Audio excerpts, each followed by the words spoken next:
आज भी डॉक्टर साहब से मेरा व्यक्तिगत कुछ झगड़ा नहीं, लेकिन जिस तू तरह की भाषा में वो बात करना चाहते हैं वो मैं बर्दाश्त करने का आदी नहीं हूँ। अगर आमने सामने होते तो बात दूसरी हो जाती। चूंकि फोन पे थे इसलिए उनको मैंने देख लिया, वो फ्रस्ट्रेट है, परेशान है, उम्र का दबाव भी है, उनको योग प्राणायाम की आवश्यकता है। सुनिए मेरी बात, योग प्राणायाम की आवश्यकता है और 15 टेबलेट वो रोज की खाते हैं। तो मैं उनकी बात का बुरा इसलिए नहीं मानूंगा, लेकिन इन आरोपों में क्या फर्क पड़ता है? वो रोज लगाते करते हैं, लोग लगाते हैं। सबको पता है मोरारका कौन था, सचिन पायलट, सब लोगों ने मिलकर मोरारका को खड़ा किया। मैं तो निर्दलीय विधायक था, रामेश्वर डूडी सचिन पायलट के कहने से मैंने मोरारका को वोट दिया।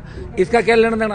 ये तो पायलट साहब ने मुझे बोला कि इनको भी साथ लो, मैंने बात भी कराई इनकी आपस में, जब इन दोनों यूथ थे आपस के अंदर। लेकिन अब ये आदमी चाहे जो आरोप लगाए, ये आदमी किसी का नहीं साहब, ये तो अपनी कौम के लोगों को ही गाली देता कमरे में बैठा बैठा।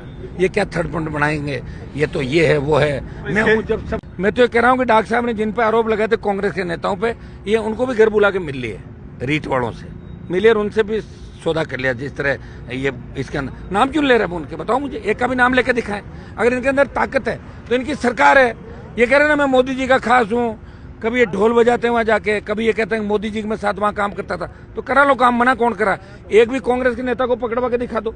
मैं जोशी कैसे पकड़े गए आप भी जानते हो। इनका कुछ ये तो कह रहे हैं मैंने ईडी भेजी, फलाना भेजी, नाम सीख जाते हैं, किसी से कागज ले लेते हैं। कुछ एजेंट इन्होंने छोड़ रखे हैं, जगदीश बिश्नोई जैसे, वो उनको अगर पेपर हाथ नहीं लगा उन्होंने लाके उसका बता दिया, ये आरोप लगा देते हैं, एसओजी दफ्तर पहुंच जाते हैं, उसके कागज ले आते हैं, उसको छुड़ाने पहुंच जाते हैं। ये धंधा इन्होंने किया है और ये गलत इन्होंने तरीके से मेरे पर जो आरोप लगाए, ये आरोप निराधार है। और डॉक्टर साहब की बात को राजस्थान में कोई सीरियस नहीं लेता, इनका समाज ही सीरियस नहीं लेता।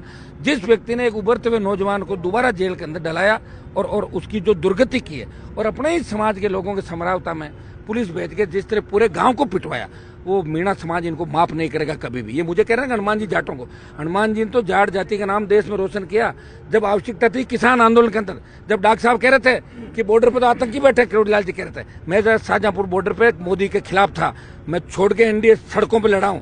मैं इनकी तरह नहीं हूं कि सत्ता और हेलीकॉप्टर के लिए कहीं चला जाऊं, आधे घंटे बयान ही है, आधे घंटे बाद वो। अब इनकी उम्र चली गई साहब, 70 साल के अंदर वो लड़ाई। हाँ हो सकता है